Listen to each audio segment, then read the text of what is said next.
here with Oli Brown. How are you doing? I'm good, thanks. How you doing? Yeah, not too bad. So you've just put out the first piece of material for Oli Brown and the Dead Collective. What can you tell us about it?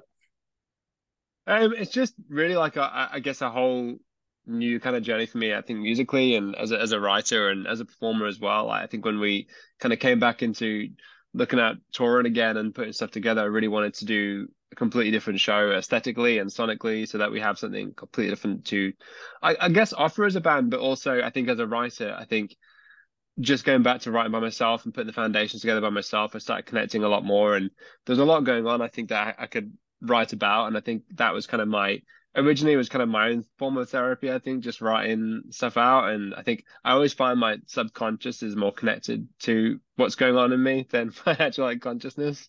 So I feel like writing is a good way for me to kind of a good way of me like reconnecting with myself. And I think originally it was just I think a collection of songs that were kind of put together for just to kind of see where it goes, just so I can kind of get an outlet out. And it just ended up being this a thing with much bigger purpose that we started to fall in love with and trying to figure out a way that we can release it. And I think for me, I recognize that I don't really want to go back to just being Ollie Brown. I mean, I think it can confuse the things a little bit as well. Like it's not blues, it's nothing even to be associated with it.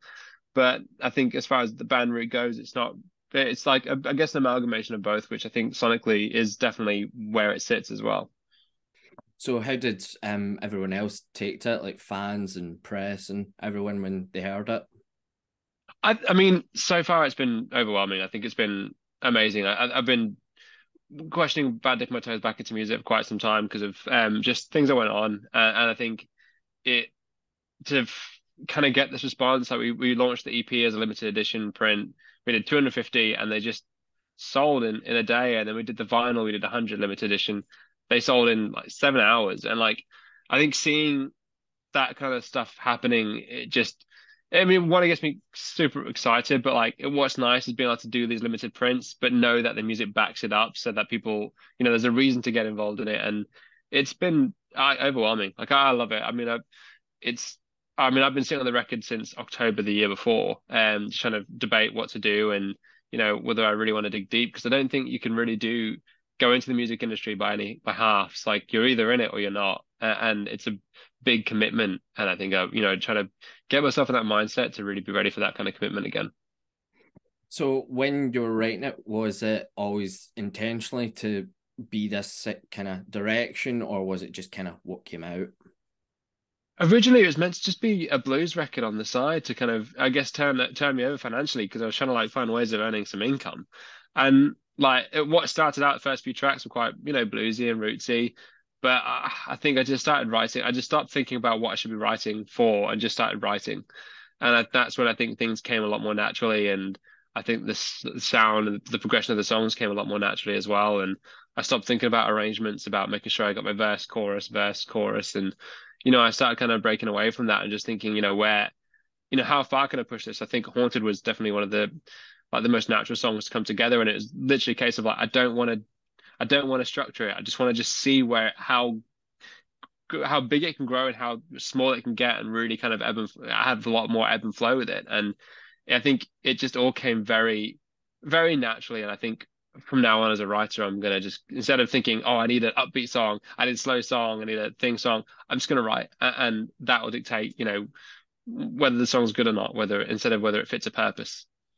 And so obviously Haunted's been out for quite a while and it's got the two versions on the EP and like, the Solitude sessions. It's so intense. Like how did that version come about and how did Joe Quayle get involved? It was from Wayne Proctor, who's plays drums on the record and produced and wrote with me as well. Like he suggested about Joe Quayle because he toured with her, because he's on with a band called A. Williams, and she was I think support for them. And he mentioned that she's a fantastic player, and if we're going to do something, let's get in touch with her and see if she'd want to guest on the track. And at that point, we're like, we spoke to her, had a little video call with her, explained what we wanted to do, and she was totally up for it. So we kind of went with the mindset of let's give her the best demo we can give her to kind of inspire the most out of her. So I had Wayne kind of put all down the acoustic, and I just sat down and recorded him and put it together in like this in our B studio. And then I just put a rough raw vocal down as I was just going to get like one good pass and just try and give that thing. And we make sure that it was, a good take. So she had the best tools to work with.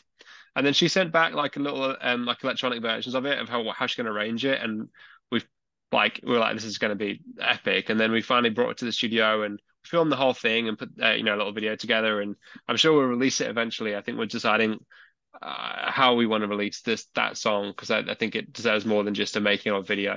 Um, but and so she put her parts down and we were about to re-record the acoustic and the vocals, and it just felt so um unnecessary. I think there was something so honest about the way we did the demo version or the demo vocal take and the demo guitar. We're like, well, we're not going to really achieve more. I think she reacted to the way I was singing on that demo. So we ended up just keeping it and mixing it. And where I'd usually, look at compressing vocals and putting things together, we kept a lot of all our EQ and all the compression, everything that we do to make a song sound big. We kept it out and it made it just far more honest and dynamic. And yeah, I mean, it's easily my favorite song that I've recorded.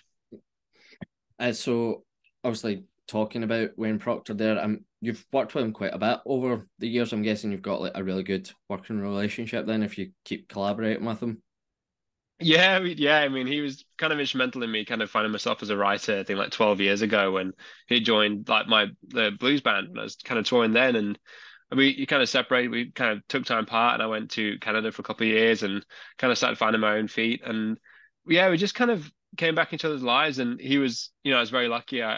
He gave me a place to stay when I didn't. So I stayed in his house for like a year and lived in his spare room. And he kind of helped kind of bring me back together a little bit. And we started writing all these songs and putting more time into it. And just he kind of cracked the whip to kind of get me on it and like, get my head down and put me in the studio and just kind of put me to work rather than just, I guess, like trying to figure myself out. He just was like, kind of throw me in the deep end, I'll swim. And I think that's what he was trying to like push me to do. So you're also celebrating the release of this EP with the show in New York. What can people expect from a Dead Collective show? It's intense. I think for us it's a heavy show. I think thematically the lyrics are all pretty heavy as a whole. And so it's something that we've really kind of orchestrated in terms of this show. There isn't much talking in between. Like I've created all these atmospheres and soundscapes between songs as well. So it's really just one of those things that I don't really want to kind of be going in between talking about shit. I just want people to like lose themselves. Like, you're there for a show rather than a performance. Like this is a whole different kind of gig for me. And it's been taxing and hard work to kind of put together and make sure that it can really work without kind of being like too in itself and too introvert. Like it's been something we've crafted really hard and put together to make this really freaking epic. And I'm super excited about it. Like I think of all the live shows that I've kind of put together, I think it's obviously cliche to go, yeah, well, this one's the one I'm most excited about, but it truly is. I think it requires a whole different kind of player and a singer and a performer from me, and it's pushed me out of my comfort zone, and I like that. I think it's kind of given me a bit more purpose in as a performer as well, and it's a full on heavy atmospheric show. You're also going out on tour in is it March with The Answer? Yes, yeah. Yeah. So obviously you've played with some amazing names over the years, toured with some amazing names. What's been the highlight?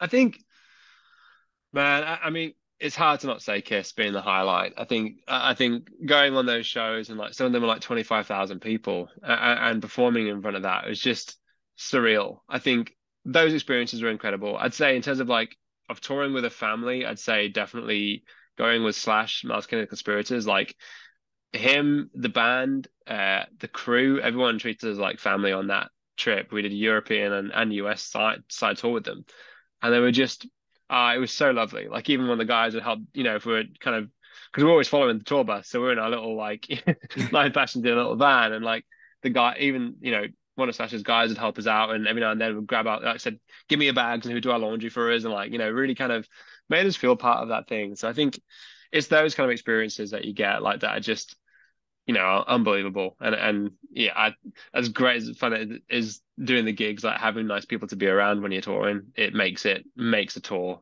absolutely perfect. Because otherwise, if it's a band that makes your life miserable. It's just you just hate every day. Mhm. So obviously looking forward then, do you have anyone on the bucket list that you'd still love to perform with? I'd love to perform with Biffy Clyro. I would absolutely love to do a show with them. We saw them at Download as well. They finished the night and they were just incredible. I know like out of some reason, whatever it is, but Biffy's always a bit of controversial at Download. I don't know Mm. why. They played like Download like eight Yeah, times, whatever it they is. played the very first year of Download, Yeah. and Um, yeah, like I they're remember like seeing amazing. them headline the first time around, and it was just absolutely mind blowing. Absolutely. The show, everything, but like, man, like the the performers, the sound they had, like it's not novelty. Nothing about it's novelty. It's just class. Yeah, they're Yeah. just such an inspiration. I think when we got the Kiss tour, I used to just watch Biffy Clyro just relentlessly. I watched their Reading performance on YouTube. I just keep that on in the background when I was getting prepped for the Kiss tour because like they're three piece, we can do it. And all of a sudden, I then start clicking. There's the guitarist on the side. I'm like, you motherfuckers, you lied to me. Like, You're but cheating. you cheated. But no, no. But they were just kind of gave me a lot more confidence. As like, okay, yeah, you don't need to have like everything, but watching them at Download was just, I'd love to go out with them. There's also your jewellery business, Black Feather Design, which you set up during the pandemic. How intensive has that been? Like at first, it was just meant to be a hobby. I think it was just meant to kind of do me over because I was trying to find ways of making revenue and like earning, and it's just grown exponentially, and it's been incredible. Like, I mean, I love it. And uh, it wasn't meant to be taken this seriously, and then last over the last year, it just grew, and like we've hit over 14,000 sales now in the company, and it's just myself and my partner that we handle everything, and we've got a whole line of designs that we've prepped up and sketched out, and we do it with 3D designing as well. So we create all these pieces, and it just what originally starts off as something just a bit of a side project is just becoming quite life changing, and it's fantastic, and I get to design pieces for bands as well. So like I've done one for the Dead Collective, so I'm like, yeah, fuck it. I mean, I can do Mm. a couple of rings depending and take those on tour because merch realistically is the only way you make money on a tour. So to be able to start now creating synergy between the two companies and be able to take my jewelry and my designs out on tour could make a huge difference for the way that we tour and the possibilities that we can have as a band as well. So I mean, I love it. It is full on, and at first it wasn't, but now it's still an everyday thing. So now I'm kind of working on the balance. Like I've got like a massive organizer planner book with me now to make sure that like nothing falls by the wayside. Because Yeah. at the end of the day, like people are buying stuff, and you got to deal with customer service, and and you got to make sure that people are being happy with. Sometimes stuff can take more time to come out if I'm away on tour or we're busy sorting the house out. Like it's not like we've got a team of people behind us handling it. So I think at this point, hopefully, halfway through this year, we'll look at bringing someone else on to kind of help do some more of the heavy lifting because it's just, we have such big plans for the company and it's just, yeah, it's just growing and it's like, I mean, it's afforded us, to be able to, get a house and actually, own a vehicle. And it's like, okay, this is great. One I of need the to rare do more. millennials that actually owns a house. Wow. Yeah. So obviously I do need to ask this just for my own selfishness more than anything.